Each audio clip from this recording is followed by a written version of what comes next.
Okay, today I'm here chatting with Dr. Kate Barry, one of our main sponsors here at Sanctuary, and we're going to find out about how amazing she is and why she felt the desire to help the Sanctuary project get underway. So to begin, welcome, Kate.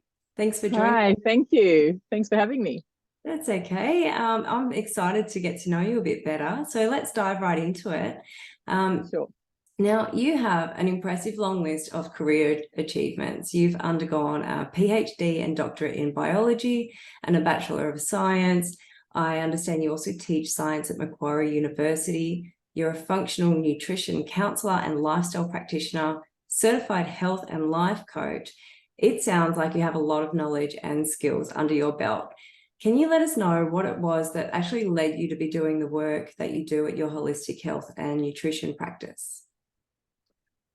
Yeah, sure. So I guess, unfortunately, like many other practitioners, it was a personal kind of health crisis that led me to starting the clinic and trying to help others with kind of chronic health issues. I was very happy and kind of successful in my science career. But in 2016, I kind of just started having these random symptoms and I became quite ill, seemingly kind of out of nowhere, and I'd been really healthy up until that point, and it kind of just took me by surprise and I really had no idea what was going on. A lot of neurological symptoms, fatigue, brain fog, numbness, tingling. And yeah, it was a really scary few months. They thought it might be MS for a little while. And and as I'm sure, maybe for yourself and other people, you've heard the story of then going around to lots of different doctors trying to figure out what's going on. Yeah. Shelling out all the money. Yeah, lots of money, lots of different specialists. Yeah. And yeah, look, the specialists were actually quite good and quite helpful.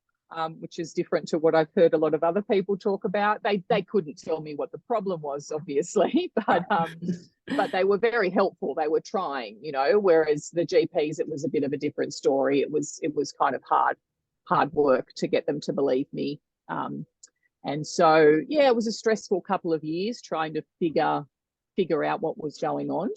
And, I was obviously getting sicker and sicker during those couple of years. And finally, in 2018, I guess just through a little bit of reading, I was reading a lot about diet and lifestyle to see if I could, shift things myself. Yeah. And I came across this idea of, this term functional medicine. And so I Googled it. I found a functional medicine practitioner in my area. And that's when things started to shift. And, this suggestion of mold and biotoxin illness was brought up, and things started to progress quickly then, and everything kind of was light bulb moments, of like, oh wow, okay, this is what's going on. This is definitely the problem. And so, I started treatment, very slow recovery, lots of ups and downs over the following kind of couple of years. But then, I guess in around 2020, it became clear to me after learning a lot more about mold and, the effects, that working at a university as I had been was really going to be impossible because, I mean, you can probably imagine most universities are very old buildings. Yeah, they very are. Damp. Very damp. Yeah. Very, I mean, you just think of especially the oldest, all universities, but especially the older, sandstone, lots of flooding had happened at universities that I'd been at. And so, I just kind of decided, look, I need to do something else, that this isn't going to work for me anymore, unfortunately. And so I just kind of felt a bit of a calling to, to try and move into this health space and help other people that maybe were experiencing some of the same issues. And so, I initially trained as a health coach, but then I tried to take it a little bit further with functional nutrition and lifestyle, work. And decided to open an online clinic. That's awesome. I guess for many people who end up going down this field, that they've experienced it themselves, and you can't go through this without wanting to, turn back and reach a hand out to the other people who are coming up through just figuring out what's going wrong with them. Absolutely. And Absolutely. yeah, it sort of forms this I think little especially with this kind of situation, right, where it's so kind of unknown, yeah, you and know, like so a lot of people extreme. really have no idea that this is a problem. Yeah. And I think Yeah. also that dismissal that happens in Yes. society, it makes it, you know, there's even more of a need for people to stand up and say, oh, this is real. Let's Yeah. help you through this. Yeah. So like Absolutely. good on you for turning this into such a positive in your life. Thanks. And I saw on your website that your holistic healing plans take into consideration the 5 pillars of wellness, you call it. Can you elaborate on that and how it's all interconnected? As that's not something that is really factored into when you go see a regular GP. But I know, like many of us in the chronic illness world, find out just how interrelated these 5 areas of life are and the drastic impact they can have on your health if they become unbalanced. Yeah, sure. So the 5 pillars of wellness are kind of I think most people would agree on these 5 pillars. They're kind of basics or the basis of health and wellness in a way. So the 5 things that I kind of include here are nutrition and hydration, Yeah. exercise and movement, sleep and relaxation, stress management and resilience, and then kind of relationships and connections. And I just find that, you know, these are the really, as I said, the basis and the things that you need to build on with respect to health and wellness. So obviously sometimes you need to take it a little bit further, but you really need to focus on these first and foremost to get an idea of, you know, what you can move and how far you can move the needle just with these basic you know, protocols. And so I guess the way I like to explain just how important they are is using this kind of tree analogy. Yeah. I've actually got a cute little picture on my website to describe it too, where you know, you look at you think about I think most people understand this analogy of the roots of a tree being like the roots of chronic illness. Yeah. And then the branches are any sign, symptom, diagnosis that you may have. So essentially these branches are kind of downstream effects of what's happening at the root level, right? Now, the roots are generally things like the gut health and inflammation are the 2 big ones, probably genes as well, maybe a third one. They're the 3 roots that I talk about often. But what we kind of often don't talk about in that picture is the soil and how important the soil is in nourishing those roots in the tree. And the soil, in my opinion, is these 5 pillars of wellness. And so you can imagine that, you know, if you don't have that nourishment in the soil with the nutrition, the sleep, the hydration, all of these things that are really important, then these downstream effects at the branches can be really significant, both positively and negatively, right? If you actually nourish them, you can have really positive change. And if you don't, you can have really negative outcomes.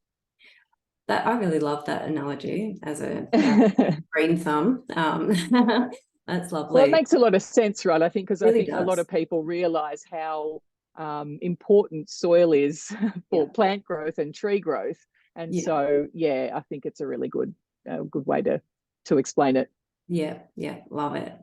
And so can you talk a bit about how you approach working with each client as a functional practitioner? Do you do much prescribing of supplements to support the body, or is your approach more nutrition focused? Like where do you sit with that? It's both, actually. So I try and use as many tools as I can. So I can prescribe supplements. I obviously use nutrition as a big one since I'm a nutritionist. And lifestyle factors, as I mentioned before, the sleep, the stress management, all of those things. I think it's all important. And in terms of an approach, I guess my general approach is focused on what I call the 5 C's, which is to create, care, calm, clear, and cultivate. And so create is about really the 5 pillars of wellness, but it's just a different way of putting it. So creating a kind of anti-inflammatory diet and lifestyle protocol. which, can have lots of commonalities between individuals, but is also targeted at particular individuals and what their body needs, whether they have deficiencies, whether they have intolerances that we need to talk about. Care is about caring for the gut. Yeah. Calm is about calming the nervous system, which is often a big component of chronic illness, and particularly mold illness, where the nervous system is overactive and is kind of preventing recovery or full recovery.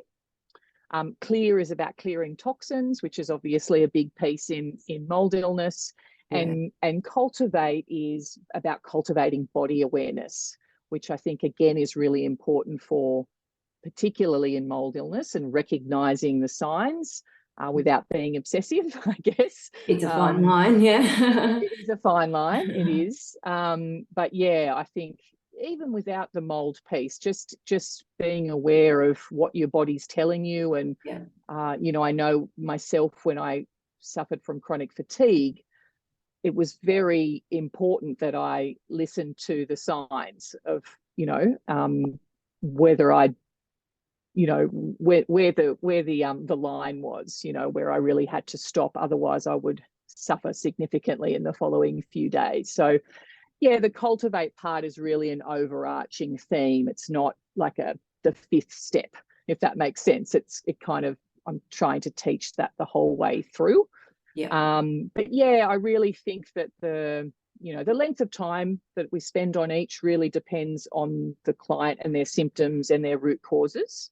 So, for example, with mold, obviously the clear phase is going to be quite important, but that doesn't take away the need for the create, care, and calm phases beforehand. Because what I find is one of the biggest kind of issues that I see is that people are going straight to detox, and with a body that can't cope with detox right now, if that makes sense. So, building up resilience with those 5 pillars of wellness and doing a little bit of gut work and nervous system work can be really effective in helping with that detox. But yeah, for me, I guess the idea is to work simultaneously on those basics while also investigating root causes. I think that's the most important thing. Don't just try and, minimize symptoms, but figure out why the symptoms are happening in the first place, which I think is a big something that's missed a lot. Absolutely. Yeah. I know in my own journey, there was decades wasted of just Band-Aid treatments. And it was only once I figured out the core issue that I was able to finally start, getting better. Absolutely. I kind of wish that I had the guidance of someone like you, because at the start there, I was very gung-ho, like, right, I'm going to get these toxins out. I'm just going to go. And, and I've had friends do the same, where they've just taken all the meds and done all the things and trying to flush it really quickly and gotten really sick and had really, this collateral damage. Absolutely. So it's important to get in touch with what your body's trying to tell you. It is. Before you begin. And it's hard to, I think, coming at it from a patient as I was, and the same like you're talking about for yourself. You just want to feel better, right? So you kind of just want to just jump to that final stage. Because you're like, finally, I figured it out. Yeah, that's right. And then, you just want to be better and get your life back. So it is very hard to pace yourself. It is. But yeah, it sounds like a really nice approach that you take. And now I know like COVID changed a lot for people as they started receiving services online out of necessity, but also like personally, through my own journey with SIRS and mold sickness, I was so reactive to so many environments, and I struggled with travel. So I actually started seeking practitioners via telehealth, and Zoom is my preference anyway. So I think it's it's really great that you're able to offer your services to anyone, anywhere, because this can happen throughout the country. It doesn't matter what climate you're in, people get mold sick. But I imagine there are some challenges that come with working with patients online. How do you get around those challenges? Look, to be honest, I actually don't find any challenges Oh, with really? working online. Yeah. I don't. And I didn't open like an online clinic because of COVID. That was always my intention. Yeah. And I think it came from, again, being a patient myself Yeah. and just really struggling to be able to make my doctor's appointments and my practitioner appointments, whatever they were. I mean, I think it's obviously a little bit different when, you know, there's physical Like if it's a examinations skin rash or or something that needed to be, yeah, yeah. yeah. I mean, it's a lot of the time it's good enough to be able to see it on Zoom. Like people will show me things on Zoom, Yeah. and it doesn't need to be. Yeah, I don't need to see it in person. Yeah. You know, and I'm not doing any kind of physical examinations like medical doctors might do. And Yeah. obviously, with things like chiropractors, it's you know, you Very obviously hands have to on. be there in person. Yeah.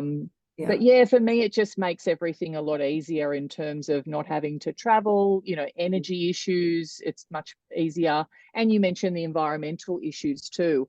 You know, it takes quite a lot of time and energy to find a safe space that you Absolutely. can actually go and, you know, and then a lot of maintenance, right? To be able to be there for myself, but also to be kind of confident enough to bring other people with environmental issues into that space. And so I just find the online space kind of gets rid of all of those Yeah, issues. Yeah. that's awesome. Yeah, I'm really glad that you don't run into challenges like yeah, super happy. um so where am I know it's hard when you're chronically sick to know where to turn for help, and many of us end up with a bit of medical PTSD from all the gaslighting and the dismissal. Definitely know I've got that, and all the Yeah. wasted time and money heading down dead ends.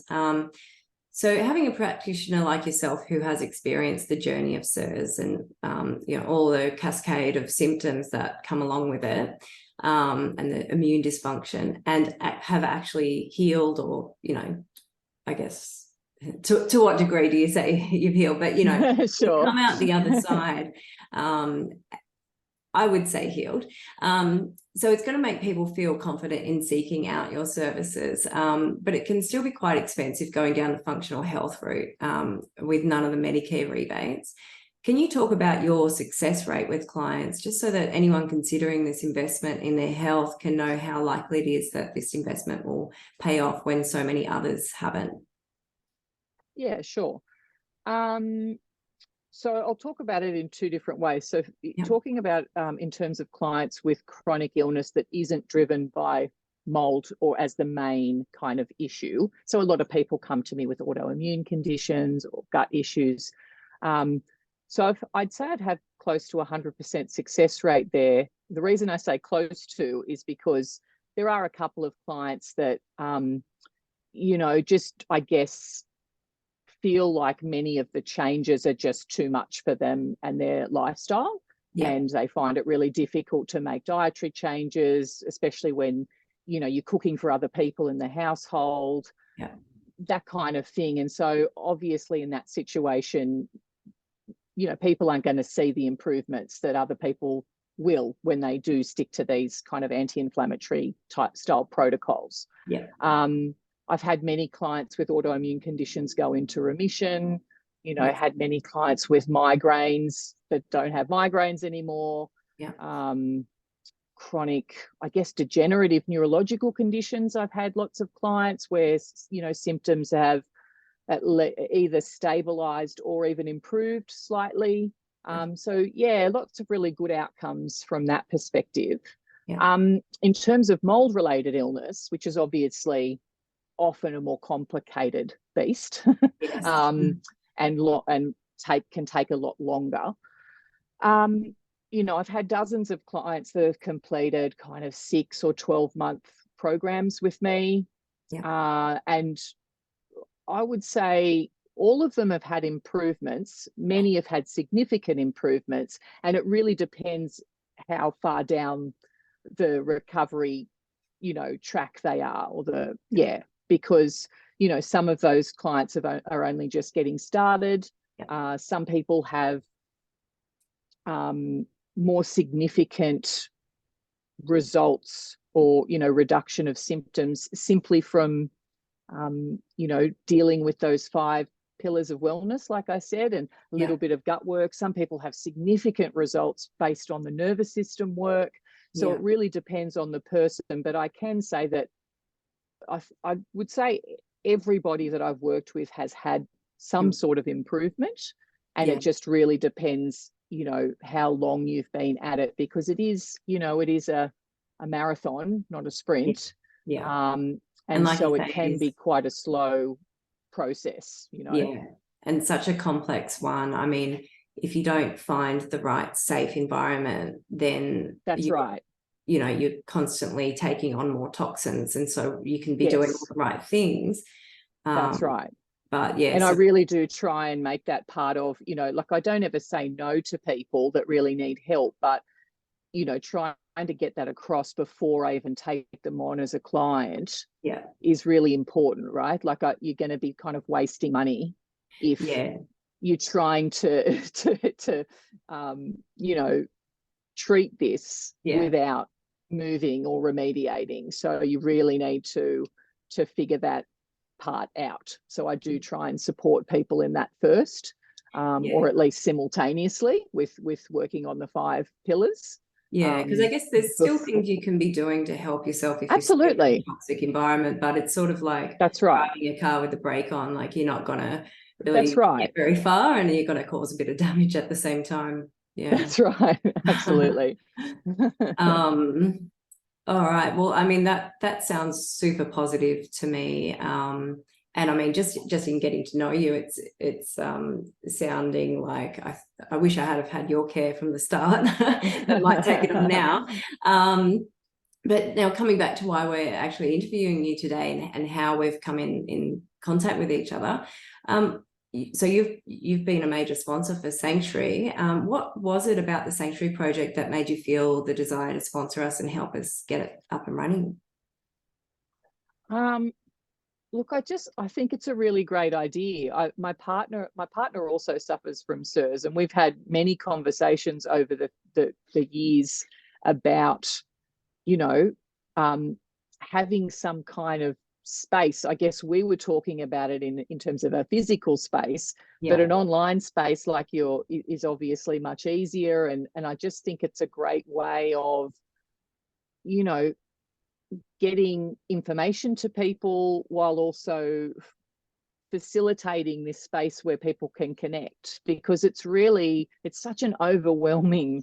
I remember when it first happened and I first found out that it was mold, and you start thinking about having to get rid of all of your belongings, and, you know, it's your home, and it's so overwhelming and just exacerbated by the fact that everyone thinks you're crazy, right? Nobody understands why you're throwing all your stuff away and why you're moving or whatever it is. And so having a space where people can find each other easily, and also kind of get more information from practitioners and things like you're trying to kind of, you know, set up and increase over time if possible. I think it's just a great idea, and I'm fully on board, and just thought I really need to support this. Thanks, Kate. That's amazing. Yeah. And I envisage like you and your partner to actually have a safe physical space, because wouldn't it be amazing if in that time where you found out that it is mold, that you could just walk out the door, go and stay somewhere that you know is safe for a month, and be coached through the next steps, and then get your brain back to be able. It's a game changer. It really is. It's a game changer. Yeah. So that's where I'm aiming for, but starting really slow. Baby steps. Yeah, baby steps. And like, it's so important to have the support like yours to help it along. So, and it is slow because I'm still healing myself, and so I have to pace myself. I know I've got to catch up on some promises I've made very shortly, but no, it feels really good to get the support from other people like yourself. And I guess we'll finish up with possibly a tricky question. What's the Uh-oh. what's the most important or valuable thing you've learned in your journey with chronic illness that you wish you knew at the beginning? Well, there's probably a couple of things. The one that jumps straight into my head is don't underestimate the effect that mold can have on your That's body. fine, yeah. is the first one.